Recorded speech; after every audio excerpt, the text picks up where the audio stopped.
Hello po, magandang umaga, magandang tanghali, magandang gabi, magandang madaling araw po sa inyong lahat. Kamusta po kayo? Magandang buhay po sa inyong lahat. Okay po, tuloy na po tayo. Ito po ay natutungkol sa 1972, 1 piso sersal. Yan. Meron ako napasadahan doon sa doon sa malaking tindahan ng coins sa Amerika. Nagtitinda siya ng ganitong may tinitinda siyang ganitong klase ng coins. Ang 1 piso sersal natin. Yan, pagkamahal-mahal. Pero napakaganda ng kanyang coins. Okay po, titignan na po natin ha. Okay, ito na po. Yan. Yan, kanyang coins. Pesos, 1, Jose Rizal, 1 piso Jose Rizal. Ayan ang kanyang coins. Pinagbibili niya po ng Philippines 1972 Rizal Piso PCGS MS66 Superb Gem. Brilliant uncirculated. Finest known. Pinakintab niya lang yan, no?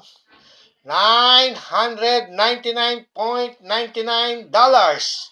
Halos $1,000 ang pinagbibili, no? Halos 48,000 pesos. Ganun pala ang ngayon.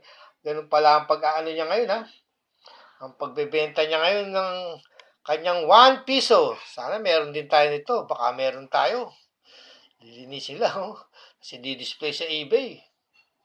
Ayan, oh. Yan ang kanyang likuran. 1972. Ba, maganda yung kanyang coins, no? 1972. Yung harapan niya, tignan natin, oh. Ayan, oh. Naingatan niya mabuti, ah. Nakuha ko yung seller nito, eh.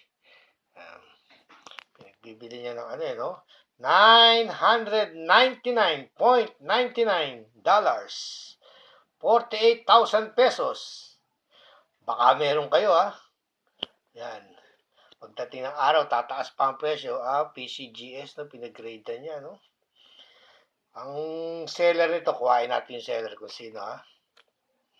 Ang seller I see about this seller, Philippine Coins 294, 100 positive feedback. Member since 2016, location niya United States.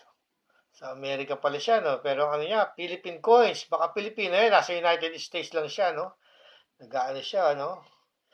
Ayan, ang kanyang no? Si Philippine Coins ang nagtitinda. Member siya since 2016, location United States of America. Ayun po.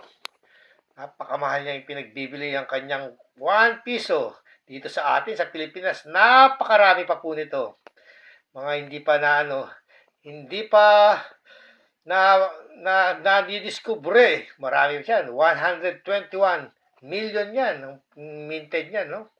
Okay po, sana po yung nakapagbigay ako ng kaunting aliw, kaunting impormasyon para sa pangungulekta ng coins. Hanggang sa muli, lagi po nating tatandaan, ang mga barya ay bahagi ng kasaysayan at tayo po ay bahagi ng kasaysayan ng Pilipinas. Bye for now. Don't forget to subscribe.